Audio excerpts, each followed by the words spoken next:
성도 여러분 안녕하십니까? 오늘은 사도행적 제38장 옥에 갇힌 바울이라는 장을 두 부분으로 나누어서 한번 생각을 해보도록 하겠습니다.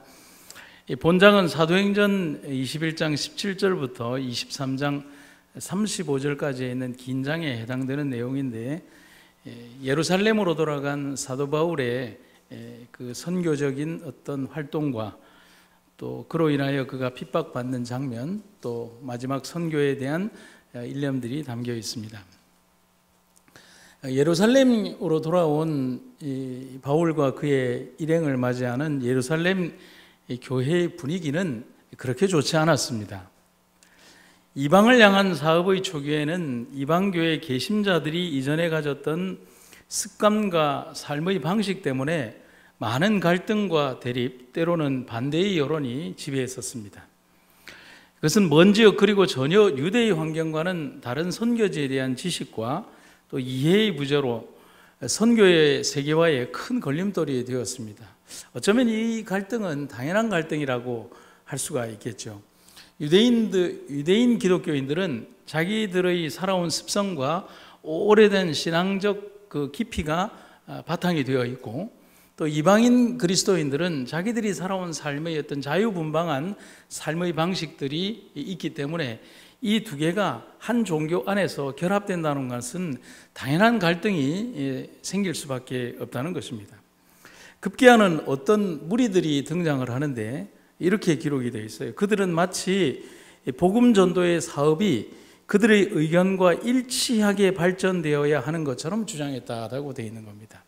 그러니까 유대인 기독교 신자들 중에 상당한 강경론자들, 또 유대주의에 입각한 이 신자들의 생각은 그들의 의견과 일치되어야만 진리다라고 얘기를 하는 게, 성서적 기반이 아니라 유전적이고 습관적인 방식에 일치해야 한다는 겁니다. 그런데 이런 주장이 모순이 있는데, 왜 모순이 있느냐? 그 이유는 예루살렘 총회가 이미 성령의 인도하심을 따라서 난처한 문제들에 대하여 사려 깊은 해결책을 이미 수년 전에 제시를 했다는 거예요. 뭐 먹는 문제나 어떤 이방인들의 어떤 할례 문제에 대해서 이미 확고한 선을 그었고 예루살렘 총회가 결정을 하고 난 이후인데, 여전히 그 갈등은 예루살렘 안에서 봉합이 되지 않고 있었다는 거예요. 그래서 예루살렘 총회의 결정은 이런 것이죠. 이 회의의 결과로 형제들은 할례를 포함한 어떤 의식과 습관들에 관하여 교회들에게 명확히 권고하는 일에 연합했다는 것입니다. 이런 일로 인하여 뭐 하지 말자, 싸우지 마라, 그리고 이런 방법에 대하여 명확한 원칙을 제시했고, 또한 형제들이 연합하여 바나바와 바울을 모든 신도들의 충분한 신임을 받을 만한 일꾼들로 그리스도 교회들에게 추천한 것도 이 예루살렘 총회다는 사실입니다.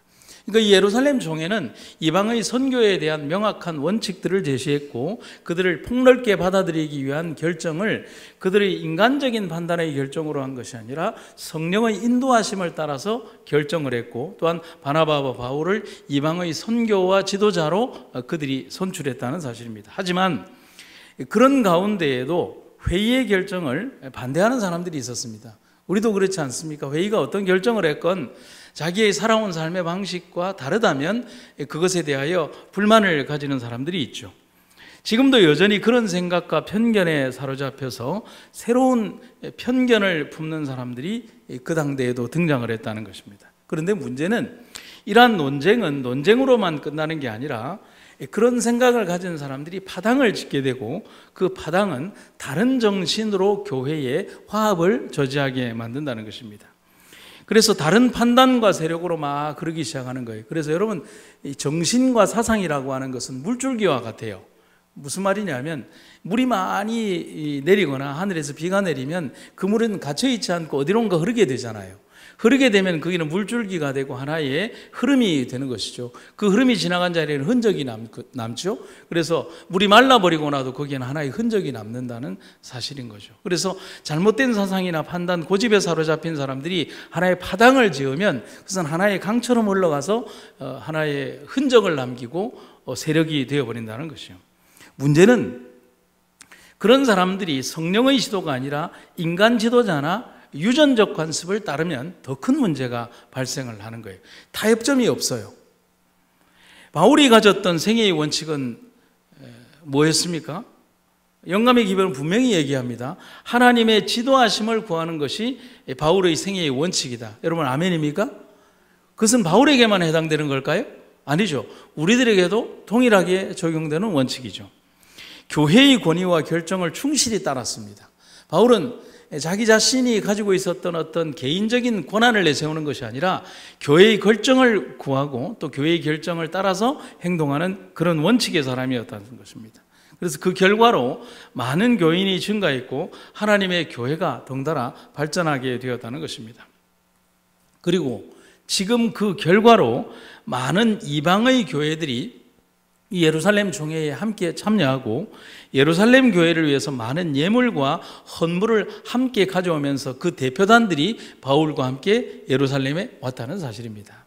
만약에 예루살렘 총회가 그러한 결정을 통해서 이방의 교회들을 받아들이는 어떤 결정을 하지 못했다면 그들이 감히 예루살렘까지 동행을 했을까요?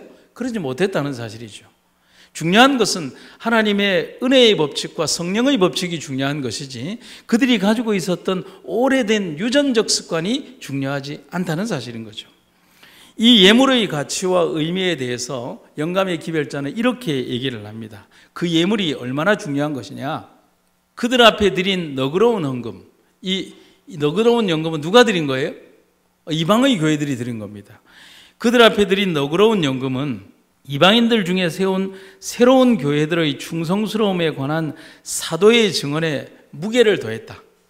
예루살렘의 사업을 책임진 사람들 가운데 포함된 자들 중에서 독단적인 통제 방법을 채택할 것을 주장하던 사람들이 바울의 봉사를 새로운 빛 가운데에서 보고 자신들의 행위가 그릇되었으며 그들이 유대인의 습관과 유전에 속박되어 그리스도의 죽으심으로 유대인과 이방인 사이에 막혔던 담이 헐린 사실을 뭐하지 못하여 깨닫지 못하여 복음 사업을 크게 방해하였음을 깨닫게 되었다. 참 중요한 얘기를 하는 거예요. 그들이 가지고 온 예물은 단순한 어떤 헌물 이상의 개념이었다는 거예요.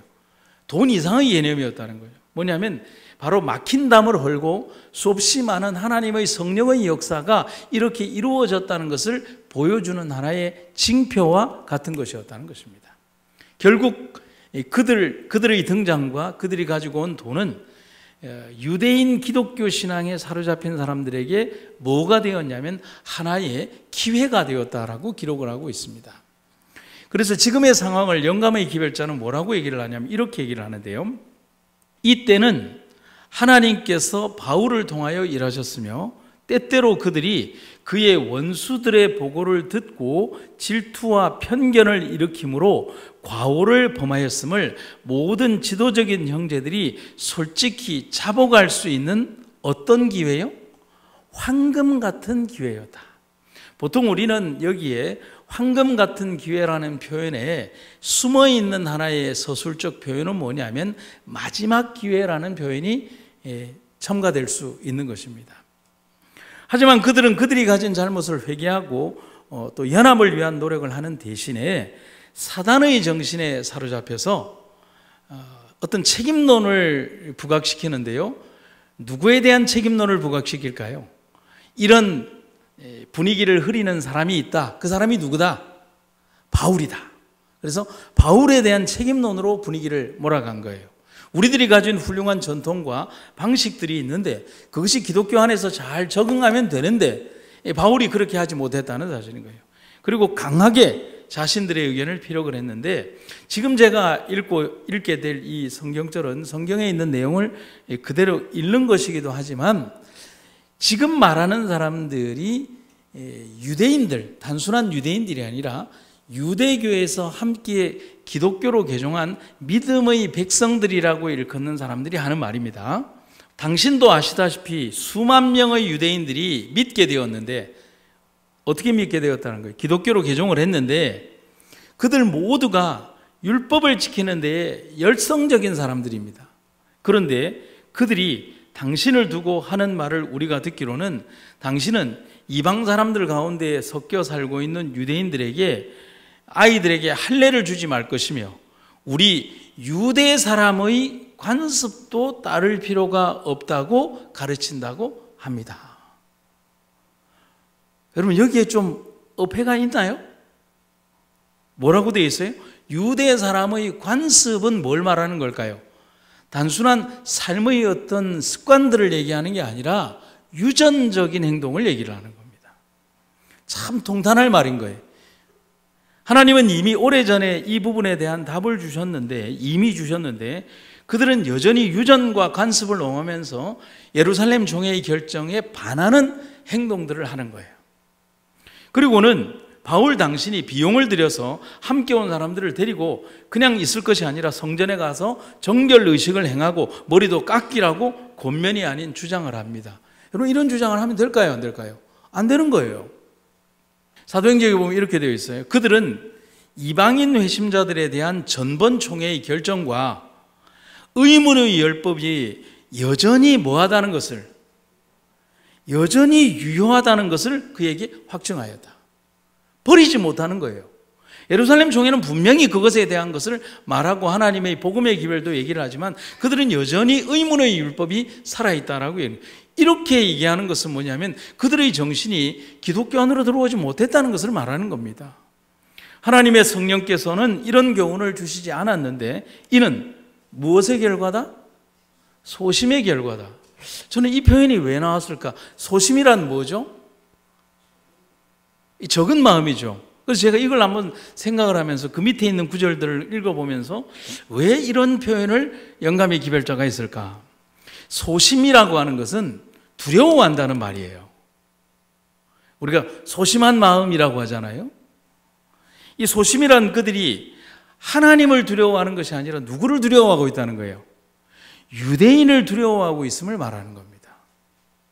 또한 그들은 하나님이 인도하시고 결정하신 거룩한 결정보다는 사람의 판단과 결정 그리고 유대인들이 우리들을 보는 판단을 더 두려워하고 있었다는 사실이에요. 그래서 소심이라는 표현을 쓰고 있습니다. 한번 보실까요? 예루살렘 교회의 지도자들은 그리스도인들이 의문의 율법을 준수하지 아니하므로 스스로 유대인들의 증오심을 불러일으켜 핍박을 당하리라는 것을 알았다.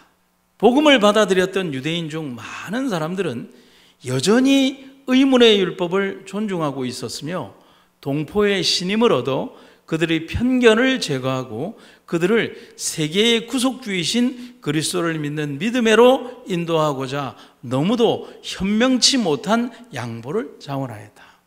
어떤 양보를 했다고요? 결국은 그들이 하지 말아야 될 현명치 못한 양보를 스스로 했다는 사실인 거예요. 이렇게 하지 않으면 그들이 우리를 미워하고 우리를 핍박할 거야. 소심한 마음인 것입니다. 바울은 예루살렘 교회의 지도적인 교인들 중에 많은 사람들이 계속해서 그에 대해 편견을 품는 한 그들은 그의 감화를 소멸시키고자 끊임없이 노력하리라는 사실을 깨달았다. 그는 만일 그가 어떤 합리적인 양보로 그들을 진리로 인도할 수 있다면 다른 곳에서 이루어지는 복음의 성공을 가로막는 장애물을 제거하게 되리라고 생각했다. 누가요? 바울이 그렇게 생각했다는 거예요. 그러나 그는 그들이 요구한 만큼 양보하도록 하나님의 제가를 받지 못했다. 여기에 보면 참 안타까운 바울의 선택을 보게 됩니다. 이 일에 대하여 단호하지 못했던 바울의 연약한 마음도 보게 됩니다. 그런데 바울이 이렇게 했던 이유가 있어요. 바울이 예루살렘 교회와 지도자들 그리고 성도들에게 보여주고 싶었던 것은 하나입니다. 화합이에요. 어떤 화합일까요? 관용과 사랑을 통한 화합이었어요. 만약에 논리적으로 싸우고 교리적으로 싸우고 그리고 그들의 유전적 습관과 계속 싸운다면 바울이 다른 지역에서 보여줬던 그런 내분과 싸움들이 기독교 안에서 똑같이 발생할 것에 대한 두려움이 그리고 염려가 있었어요. 그래서 바울은 뭐냐면 원칙이 희생되지 않는다면 모든 사람에게 선하고 좋게 대하려는 것이 바울의 의도였습니다. 영감의 귀결은 그렇게 얘기를 하고 있어요. 나쁜 의도로 원칙을 희생시키기 위해서 조금 양보하려는 것이 바울의 의도가 아니라 예루살렘 교회의 지도자들은 나쁜 의도를 가지고 양보를 했다면 바울의 양보는 교회의 화합을 위한 양보를 선택했다는 것입니다. 하지만 그의 바램과 선택은 그가 기대했던 것과는 전혀 다른 결과를 초래하게 만들었습니다. 그들의 권고에 따라서 이방에서 온 형제들을 거금을 들여 정결 예식을 치르고 머리를 깎게 만드는 행동으로 인하여서 그는 오히려 교회로부터 또 이 교회가 분리되는 결과를 낳게 만들었다는 것입니다. 오히려 여기에서 바울은 그가 가진 단호함과 믿음의 선택을 통하여 그 교회의 성도들과 예루살렘 교회들을 설득하고 또 믿음으로 나아가는 행동이 필요하지 않았냐라고 생각을 하게 되는 것입니다. 이 방법을 취하도록 바울에게 충고한 사람들, 성전으로 데리고 가서 머리 깎이고 또 그들에게 정결 예식을 행해라라고 충고했던 사람들은 이렇게 함으로 바울이 당하게 될 큰 위험을 충분히 고려하지 않았다. 이러한 행동이 결국은 불러올 엄청난 파장을 생각하지 못했다는 사실인 거죠. 절기 마지막 쯤에 아시아에서 온 유대인들이 바울의 일행을 알아봅니다. 그런데 이 바울을 딱 쳐다보고 난 다음에 그들은 기독교인들은 아니거든요. 이 절기에 따라서 그들이 와서 이 절기에 참여했던 아시아에 온 유대인들이 바울에게 대하여 달려드는 모습을 사도행적 406페이지에 이렇게 표현을 하고 있습니다. 그들은 뭐처럼요? 악마들처럼 경노하여 그에게로 달려왔다. 이 유대인들과 또 이방에 있었던 이 유대인들 모두 다가 바울과 기독교에 대하여 어떤 생각을 가지고 있는지에 대해서 이 한 문장으로 표현이 되는 것입니다. 그들은 이미 바울에 대한 악감정이 있었습니다. 하지만 더 큰 이유는 그랬습니다. 충고했던 사람들이 이방에서 데려온 그 사람들을 데리고 성전에 데려가서 정결 예식 치르고 또 그들을 어떻게 하라고 했습니까? 머리를 깎이라고 했지 않습니까? 그 이후에 바울은 다른 사람들 눈에 띄지 않기 위해서 평범하게 자기의 주장을 하지 않고 그 절기에 참여하면서 아주 평범한 모습으로 그들 가운데 있었다고 되어 있습니다. 누구와 동행하지 않고 또 섣불리 그 이방 사람들을 성전에 들이거나 그렇게 하지 않으면서 그렇게 있었다고 되어 있었습니다. 그런데 이런 장면이 있어요. 유대의 법에 따라 할례받지 않은 사람이 거룩한 전의 앞마당에 들어가는 것은 죽음의 벌을 받게 되는 범죄였다. 유전적으로 그렇게 되어 있어요. 바울은 에베소 사람 드로비모와 함께 성내에 나타났었으므로 그가 드로비모를 성전 안으로 데리고 왔으리라는 무엇을요? 추측을 일으켰다. 드로비모는 성전 안에 들어가지 않았어요. 그런데 추측으로 사람들이 바울이 왔다면 그가 데려온 그 사람도 왔을 것이다 라고 추측이 있었던 거예요. 바울은 이런 일을 행하지 아니하였고 자신이 유대인인 고로 성전에 들어간 그의 행위는 범법이 아니었다. 그러나 비록 이러한 비난은 전부 다 뭐였지만 거짓이었지만 백성들의 편견을 자극하였다. 그래서 제가 영감의 기별은 없지만 3단락의 제목을 이렇게 정했어요. 한번 같이 읽어볼까요? 시작. 진리는 편견 그리고 거짓과 싸워야 한다. 여러분 공감이 되십니까? 제가 이걸 깨달았어요. 우리는 실체적인 논리적이고 합당한 적들과 싸우는 게 아니라 편견의 적 그리고 우리에 대하여 거짓으로 말하는 그 적들과 싸운다는 사실이죠. 우리는 바울의 생애를 통해서 배우는 것이 있습니다. 부조들의 생애에서도 배우는 것이 이겁니다. 그것은 진리는 편견과 그리고 거짓과 싸워야 한다는 거예요. 이게 참 두려운 겁니다. 한번 볼까요? 억울하게 옥살이를 한 요셉이 정말 그런 파렴치한 범죄를 저질렀나요? 그런 거 없어요. 그런데 그는 13년의 감옥 생활을 해야 합니다. 그런 조작된 범죄에 의해서 그렇게 옥살이를 한 거 아닙니까? 두랍 형제의 성전 낙성식에서 풀무불에 던져진 세 청년이 억울한 사형 판결을 받습니다. 그들의 행동이 잘못된 행동입니까? 하나님을 향한 올바른 행동을 했잖아요. 다니엘만을 향한 표적법을 만들어서 30일 동안 왕위의 사람에게 절하는 자는 다 죽이라는 명령은 덫과 같은 법이었어요. 그렇지 않습니까? 다니엘의 일상적인 신앙생활을 보고 하나님을 향한 믿음의 법을 보면서 왕을 이렇게 꼬드겨서 다니엘만을 향한 표적법을 만들어서 다니엘을 죽이려고 했던 것이 그때의 법입니다.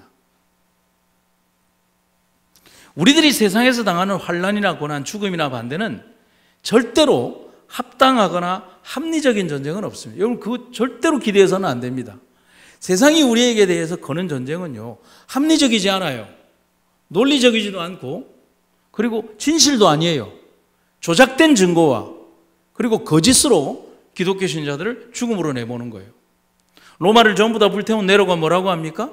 기독교 신자들이 뭐라고 기도했느냐? 하나님 성령의 불을 내려달라고 했다. 그 불이 내려와서 로마를 다 태운 거 아니냐? 기독교인들 다 죽여라. 그렇게 해서 수많은 사람들이 죽어나간 거 아닙니까? 여러분, 앞으로 우리에게도 편견과 조작, 억울한 일들이 우리를 기다릴 겁니다. 싸워야 할까요? 그래도 싸워야 하는 것입니다. 그리고 이겨야 할까요? 그래도 이겨야 하는 것입니다. 여러분 공감하십니까? 그렇게 하는 거예요. 어떤 조작된 일들이 우리들에게 다가온다 하더라도 우리는 믿음 안에서 우리는 싸우고 이겨야 한다는 것입니다. 그래서 에베소 교회의 경험을 기록하며 영감의 기별자가 이런 놀라운 글을 써놨어요.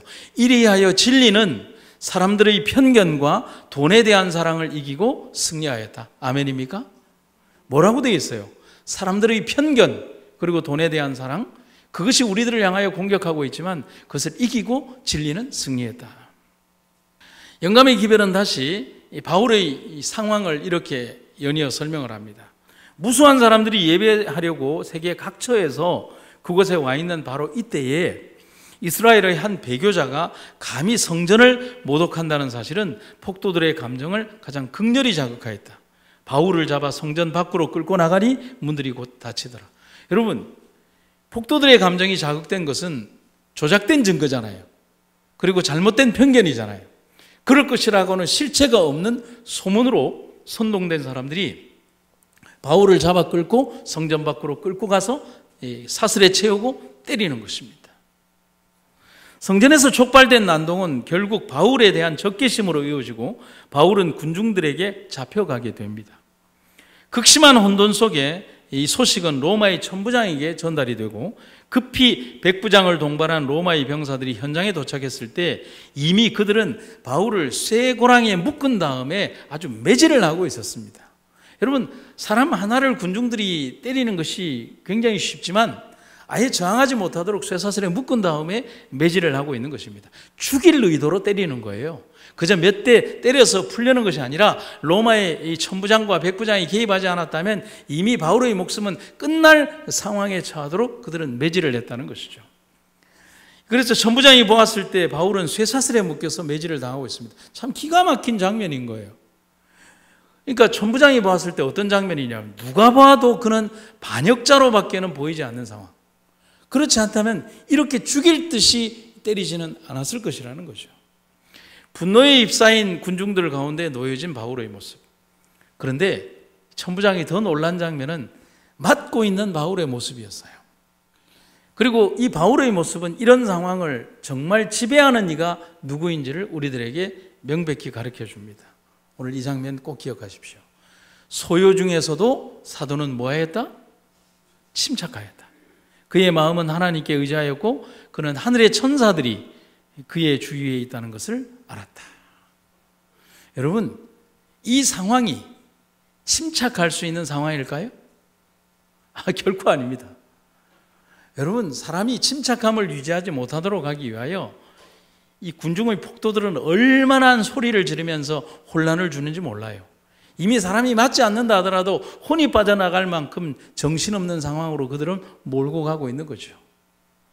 그런 상황에서도 사도는 침착했습니다. 그러한 광경을 목도한 이 천부장과 백부장들은 어떤 모습으로 이 광경을 보게 될까요? 이미 그 한 장면 속에서 그들은 이미 지배당하기 시작하는 것입니다.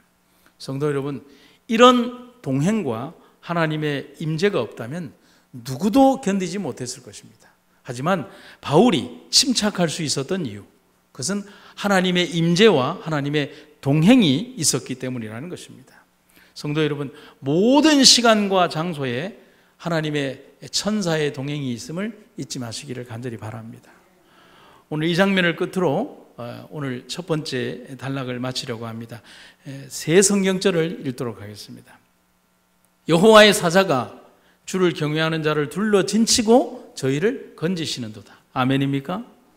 주께서 천사들을 시켜 여러분들을 지키게 하실 것입니다. 여러분이 어디로 가든지 저들이 여러분을 보호해 줄 것입니다. 내가 한 천사를 너희 앞에 보내 너희가 길을 가는 동안 줄곧 너희를 보호하여 내가 예비한 곳에 너희를 인도하도록 하겠다. 성도 여러분, 바울은 자기가 예루살렘으로 가기 전 이미 가는 그 길이 자신의 죽음으로 가는 길이라는 사실을 알고 출발했다라고 우리는 이미 배웠습니다. 두렵지 않았을까요? 인간적인 두려움이 그의 앞에 있다 할지라도 바울이 두렵지 않을 수 있었던 것은 하나님의 철저한 동행과 또 그를 지금까지 인도하신 하나님의 섭리가 있다는 사실을 그는 경험했고 또 경험해 왔고 또 앞으로도 경험할 것이라는 사실을 믿었기 때문에 그렇다는 사실입니다.